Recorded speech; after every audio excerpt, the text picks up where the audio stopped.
이동의 촉 시간입니다. 촉 가이드 MC 장원과 함께합니다. 어서 오십시오. 네, 안녕하세요. 반갑습니다. MC 장원입니다. 네, 어떤 얘기부터 해볼까요? 네, 먼저 이재명 후보 관련된 이야기부터 좀 해보려고 합니다. 자, 이재명 후보의 음식점 총량제 발언에 대해서 야당에서 위헌적 발상이다, 뭐 이렇게 거세게 비판을 했는데요. 2018년도 국감에 출석해서 외식업 종사자 백종원 씨가 한 발언으로 다시 한번 또 주목을 받고 있습니다. 어떻게 보셨습니까? 그 이재명 후보의 음식점 총량제 발언, 이거 반대 진영에서 공격하기 딱 좋은 발언이었습니다. 그렇기 때문에 야권의 유력 후보들 또 이준석 대표 등등 이걸 엄청 공격을 했죠. 반헌법적 발상이다라는 이야기까지 나왔기 때문에 이재명 후보로서는 코너에 몰릴 수밖에 없었고, 그래서 발을 한번 뺐었어요. 네. 그걸 하겠다는 얘기가 아니고 내가 그 정도까지 생각해 본 적이 있다. 너무 자영업자들이 어려우니까 이렇게. 네. 근데 그렇게 논란이 된 이후에 이 백종원 씨가 과거 국감장에서 증인으로 나와서 참고인 신분이죠. 참고인 네. 신분으로 나와서 자영업 살릴 수 있는 방안 이야기하면서 이재명 후보와 비슷한 얘기를 했단 말이에요. 네. 오늘 그래서 여론이 좀 많이 바뀌었습니다. 네. 특히 백종원 씨가 젊은 층에 소구력이 있지 않습니까? 네, 인기가 많으시죠? 옛날에 백종원도 이재명이랑 똑같은 주장을 했어? 뭐 그렇게 되면서 전문가의 위험까지 실리면서 그러면은 이게 반헌법적 발상이라 이렇게까지 말할 수 있을까라고 좀 분위기가 바뀐 것 같아요. 예. 아마 어젯밤에 YTN 뉴스가 있는 저녁, 우리 이동의 뉴스 정면서 끝나고 바로 하죠. 뉴스가 있는 저녁에서 이 영상을 좀 틀었던데 그것도 아마 큰 영향을 미치지 않았나 싶습니다. 예. 네. 저도 과거에 이제 음식점을 운영해봤던 사람으로서 반드시 좀 사회적 논의가 필요한 부분이다라는 생각은 좀 들었습니다. 그 어떤 음식점 하셨는데요? 저 고깃집 했었습니다. 네. 얼마 동안 하셨어요? 2년 반 정도 했죠. 계속 예. 왜 하지 않으셨습니까? 망했죠. 예. 예.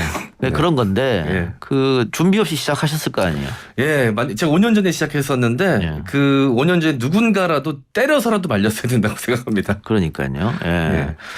근데 준비 없이 왜 시작한 겁니까?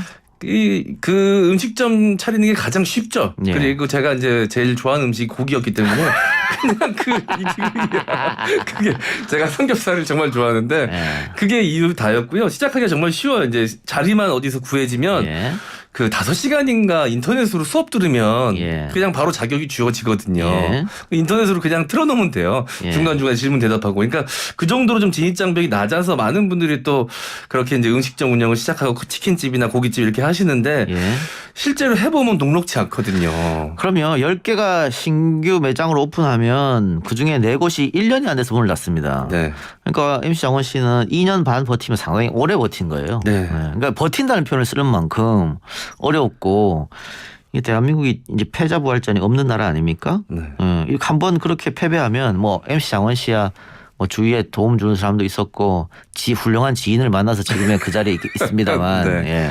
그렇지 않으면은 네. 2년 반 고기 장사 했다가 망하면 다시 네. 일어서기가 굉장히 어렵습니다. 대한민국 사회에서. 그래서 이참에 이런 논의는 좀 필요하지 않느냐. 네, 네. 그렇게 싶어요. 또 외국의 사례가 아예 없는 것도 아니고 네. 최근에 그 편의점이 뭐 골목마다 하나씩 네. 길거리 건너마다 하나씩 그러다게 포화 상태가 되다 보니까는 편의점 입점하는 게 좀 제한을 뒀잖아요. 네. 뭐 그런 것처럼 좀 한번 생각해 볼 필요도 있지 않을까. 근데 저는 야당이 반대하는 것도 너무나 당연하다. 논리가. 이게 직업 선택의 자유가 있는 것이고 자본주의 사회에서 내가 하고 싶은데 자리가 날 때까지 기다리라라든가 뭐 어떤 자격이 필요하다든가 한다면은 그것도 또 반발이 있을 수 있잖아요. 네. 그렇기 때문에 야당의 비판도 당연히 논리적으로 안 맞는 건 아니다. 네. 다만 이 기회에 그러면 논쟁을 좀 해보자. 이 정책으로 논쟁하는 것은 나쁘지 않잖아요. 대선을 네. 앞두고 뭐 마타도하고 뭐 비난하고 이런 것보다는 이렇게 정책적으로 논쟁하는 것은 언제든지 환영, 그런 생각이 듭니다. 네. 그리고 또 많은 분들이 또 은퇴하시고 퇴직금으로 가게 차리셨다가 한 번에 이렇게 또 퇴직금 날리는 경우를 주변에 많이 봐서 이런 것들이 좀 논의를 통해서 이제 맞는 정책들이 좀 수립이 됐으면 좋겠다는 생각을 가져봅니다. 그런데 오늘 이 후보가 6차 전국민 재난지원금 얘기를 꺼내면서 1차 때 전국민 재난지원금이 너무 적었다. 이 100만 원은 줘야 했었다라는 말도 했는데 이것도 또 이제 논란이 커지고 있습니다. 그런데 지금 우리 언론이나 야당에서 이재명 후보의 전략에 자꾸 먹혀 들어가고 있는 것 같거든요. 네. 그러니까 이재명 후보가 이슈를 지금 계속 선점하잖아요. 네. 주 4일제 툭, 그리고 음식점 총량제 툭, 전 국민 재난지원 100만 원 툭 던지면 다 이걸로 논쟁하고 하루 종일 뉴스가 이걸로 나옵니다. 네, 야당도 맞습니다. 다 비판하고. 근데 대선은 5개월 뒤에 있잖아요. 이렇게 정책 아젠다를 먼저 끌고 간다. 논란이 됐든 말든 논쟁이 되든 말든. 네. 이재명한테 유리한 거죠, 결국은. 그렇죠. 온 이슈가 이재명한테 집중되는데. 네. 예. 그래서 너무 비판을 하지 말고 대안을 내놓는 게 중요하다. 야당은. 예를 들어서 100만 원 그게 말이 되냐 하지 말고 그러면은 우리나라의 어떤 지금의 어떤 경제적 사정이나 재정 상태상 25만 원 정도가 돼야 된다라든가. 네. 아니면은 전국민 재난지원금 불가하다. 지난번처럼 뭐 88% 혹은 80%뭐 이렇게 해줘야 된다라든가. 그럼 무턱대고 비난하면 이재명을 도와주는 꼴이다. 저는 네. 그렇게 보고요. 100만 원은 불가능할 거라고 봐요. 이재명 후보가 뭐 네. 기재부를 아무리 설득한다고 하더라도 일단 1차 설득은 전 국민을 주느냐 안 주느냐예요. 네. 물론 대통령이 수차례 약속을 했죠. 코로나가 어느 정도 안정되면 위로 차원에서 전 국민 주겠다. 약속은 했습니다마는 기재부가 계속 반대할 거기 때문에 전 국민을 주냐 안 주냐 기재부를 설득하냐 이게 1차적 문제고 금액은 그 뒤에 2차적인 문제죠. 네. 그래서 1차를 설득했다고 하더라도 2차 설득에 100만 원 전 불가능하다고 봅니다. 그래서 1인당 50만 원도 불가능하다고 보여. 근데 어쨌든 이렇게 논쟁적인 걸 던졌기 때문에 네. 계속해서 이 이야기가 나올 수밖에 없고 그러면은 국민들 머릿속에는 이재명은 각인될 수밖에 없거든요. 네. 그래서 야당도 빨리 11월 5일 날 후보가 결정되면 이렇게 정책적인 아젠다를 던져야 됩니다. 지금처럼 계속 비난만 하고 무턱대고 반대만 하면은 반대하는 정당으로 낙인 찍힐 수 있어요. 네, 알겠습니다. 야당의 이 비난 일관도 대응은 좀 문제가 있다 말씀해 주셨고요. 손해입니다, 전략적으로. 네. 자, 연일 정책 관련한 발언을 이재명 후보가 하면서 이 아젠다를 이끌어 나가고 있는데 오늘은 또 대장동을 직접 찾았습니다. 예, 경기도 국감 이후에 이 후보의 책임이 좀 크다는 여론이 상당한 만큼 좀 정면 돌파하겠다는 의지로 보이는데 어떻게 보셨습니까? 정면 돌파가 쉽지는 않아요. 네. 그러니까 지금 국정감사 정면 돌파가 했다고 합니다만 아직도 여론은 이재명 후보의 책임이 더 크다가 높아요. 높고 또 최근에 이 대장동 건 관련해서 또 하나의 여론조사 특검을 해야 되냐 말아야 되냐. 압도적으로 특검을 해야 된다가 높거든요. 네. 그걸 이재명 후보가 잘 벗어날 수 있을까? 그러니까 여론이 계속해서 이런 식으로 대장동 책임은 이재명이 높고 또 특검을 받아야 한다고 높으면 민주당이나 이 후보나 이걸 받지 않기 어려울 겁니다. 네. 그래서 저는 결국은 받을 수밖에 없다고 생각하거든요. 네. 여론이 이렇게 되면 그래서 정면 돌파가 쉽진 않아 보입니다. 네. 그러니까 이재명이 대통령 되려면 이 파고를 넘어야 되는데 그게 만만치 않은 파고 같아요. 네, 야당에서 이 특검 주장하면서 하는 그 논리가 검찰의 수사가 지지부진하다인데 특검도 사실 지금 당장 시작할 수 있는 건 아니지 않습니까? 구성하는데 얼마나 걸리나요, 보통? 최소 석 달이죠. 석 달이요? 네.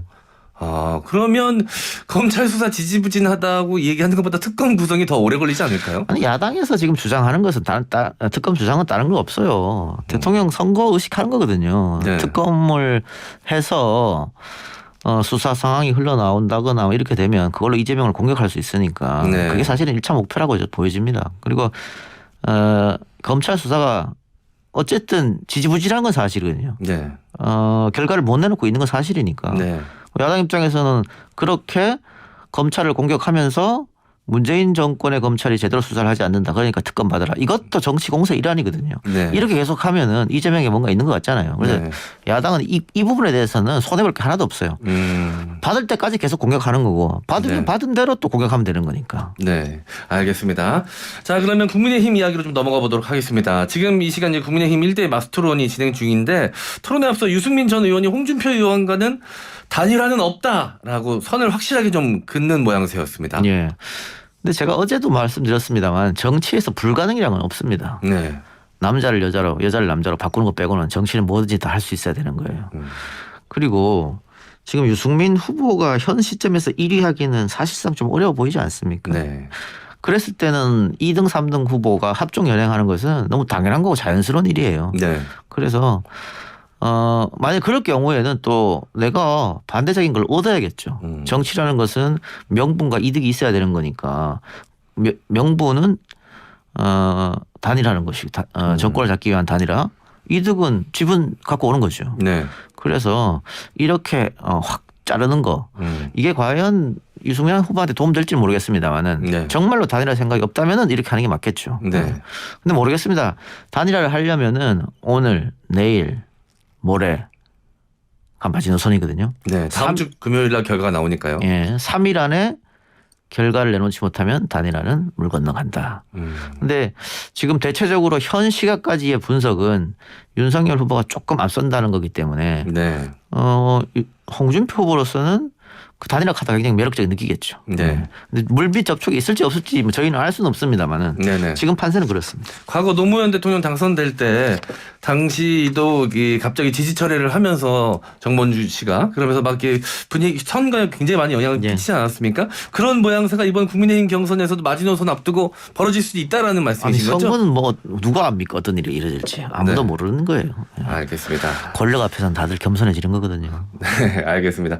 오늘 윤 전 총장 그리고 원희룡 전 지사랑 마스토론도 이제 하게 될 텐데 원 전 지사가 윤 전 총장을 지지할 가능성은 또 없을까요? 그것도 가능성은 살아있죠. 네. 만일 유승민, 홍준표가 단일화가 되면은 거의 원지사와 윤 전 총장 단일화도 가능성이 높아질 텐데 네. 단일화가 이루어지지 않다면 이렇게 4강으로 가는 것일 거고요. 네. 그러나 뭐 가능성은 얼마든지 남아 있다고 봅니다.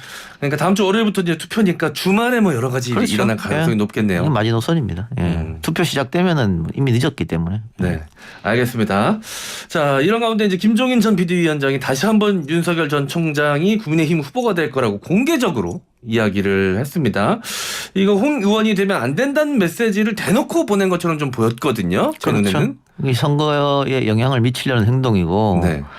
김종인 위원장이 자신의 한마디가 특히 국민의힘 지지층에게 소구력이 있다는 걸 모르는 사람이 아닙니다. 그러니까 이렇게 발언한 거는 MC 장원 씨 말처럼 윤석열이 되길 바란다는 그런 김 전 비대위원장의 속마음이다. 네. 이렇게 보시면 됩니다. 제가 잘 몰라서 그러는데 이 김종인 전 비대위원장이랑 홍준표 후보가 또 과거에 또 악연도 좀 있지 않습니까? 사이가 안 좋죠.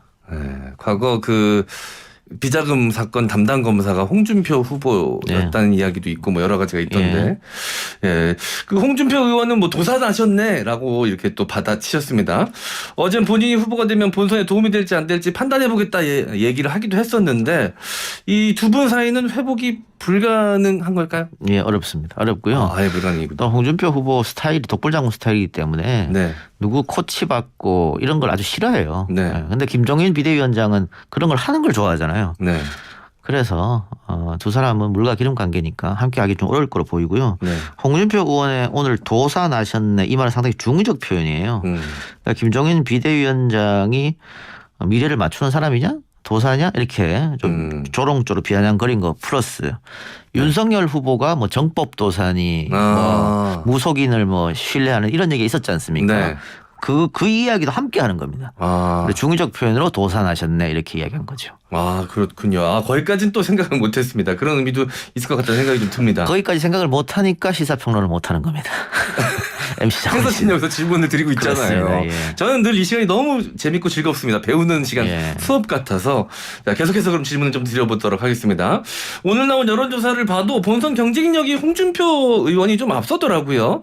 당원들이 이러면 전략적 투표를 할 가능성도 있지 않습니까? 그러면 또 홍준표 후보에게 유리하게 작용할 텐데요. 고민할 겁니다. 그러니까 홍준표 후보로서는 일반 여론조사에서는 앞선다고 보고 다만 당원 민심은 지금 많이 뒤진다. 그런데 하나의 기대는 당원이라고 하면은 정치 고관여층이잖아요. 네. 내가 당비를 내 지갑에서 꺼내서 매달 낸단 말입니다. 네. 그런 분들이기 때문에 그런 분들은 마지막에 가서는 전략적 투표를 할 것이다. 그러니까 이재명과의 대결에서 이기는 후보 쪽으로 표를 줄 것이다. 근데 지금 여론조사 보면 이재명과의 가상 대결에서 이재명 홍준표 그러니까 이재명 윤석열보다 이재명 홍준표가 훨씬 잘 나온단 말이에요. 국민의힘이. 네. 그런 거를 지금 계속 보여주면 당원들이 마지막에는 그래 이거 마음은 윤석열인데 본선 경쟁력으로 봤을 때는 홍준표가 낫지 않아? 이렇게 판단하면 마지막에는 휩쓸릴 수 있다는 거지. 그러니까 오늘 홍준표 후보가 이야기한 건 결국은 선거판의 명제죠. 조직은 바람을 이길 수 없다. 그러니까 바람이 좀 불어달라. 그런 어떤 바람 차원에서 던진 말인데 모르겠습니다. 윤석열 후보 지지율이 국민의힘 당원 내에서 탄탄한 것은 정권 교체는 윤석열만이 할 수 있다는 그 믿음이 있었는 거거든요. 그렇죠. 그러다가 반문 전선 그런 것들이 다 윤석열 후보한테 몰려 있는 거기 때문에 그게 쉽게 무너질까? 뭐 이런 생각도 들고 알 수 없는 상태로 지금 국민의힘 경선은 나가고 있어요. 민주당 경선은 사실은 원사이드하게 이재명이 이길 것이라고 다들 생각했잖아요. 네. 그러나 이번 국민의힘 경선은 현 시각까지는 윤석열이 좀 앞선다고 하더라도 언제 뒤집어져도 이상하지 않은 경선이기 때문에 네. 다들 관심을 갖고 지켜볼 수밖에 없고 그렇기 때문에 유승민 후보와의 단일화 이야기가 주말까지 계속 이어질 겁니다. 네. 이 캠프의 구성원을 보면 윤 캠프 같은 경우는 국민의힘 소속 의원 103명 중에 37명이 가 있고요. 홍 후보 캠프 같은 경우는 3명에 불과합니다. 이 당원 투표 같은 경우 이 현역 의원들의 조직도 좀 힘을 발휘합니까? 힘을 발휘하죠. 예, 힘을 발휘하는데 예전처럼 그렇게 막강한 힘은 없습니다. 예, 막강한 힘은 없는데 지금 국민의힘 의원들은 홍준표 후보로 결정이 된다면은 네. 지금 방금 말한 그 부분도 굉장히 고심거릴 거예요. 홍준표 후보가 독불장군 스타일이기 때문에 네. 남의 말 잘 안 듣거든요. 네. 그리고 다른 의원들 정치를 그렇게 오래 했습니다마는 국민의힘에 있는 당내 의원들하고 사이가 좋지도 않아요. 그래서 한마음 한뜻으로 선거를 과연 치를 수 있겠느냐. 2012년 대통령 선거 때 문재인 후보가 딱 그랬거든요. 민주당에 있는 다른 의원들이 문재인 후보를 좋아하지 않았어요. 그 당시에 또 문재인은 비주류였으니까. 네. 그러다 보니까 한마음 한뜻으로 당시 후보였던 문재인을 지지하지 않는 거예요. 그러니까 자기 지역구에 플랜카드 하나도 안 걸고 네. 아니 노골적으로 문재인 후보가 나한테 밥이라도 한번 사줘봤어? 이렇게 하면서 사보타주를 했단 말이에요. 네. 결국은 그게 박근혜 후보하고의 아주 작은 차이로 지게 만드는 원인 중에 하나였거든요. 그래서 국민의힘 의원들도 다 생각하고 있겠죠. 홍준표 후보가 되면 그런 일이 또 벌어질 수 있다. 그러니까 정치라는 게 나만 잘해서 되는 건 아니고 남들을 좀 아우를 수 있는 것도 필요합니다. 그게 리더십이라는 게 그만큼 힘든 거죠. 네. 잠시 뒤 2부에서 인터뷰 하신다고 들었습니다. 이 호남의 중진 의원 출신인 박주선 전 국회 부의장하고 김동철 전 의원이 이제 윤 전 총장 지지를 선언했는데 과연 이 실망한 호남 민심 달랠 수 있을까요? 그거랑 상관없죠. 상관없습니까? 왜 두 사람이 간다고 뭐 네. 호남 민심 두 사람 갔대? 그래도 또 인사로 민심을 달래려는 정책들을 많이 하시잖아요.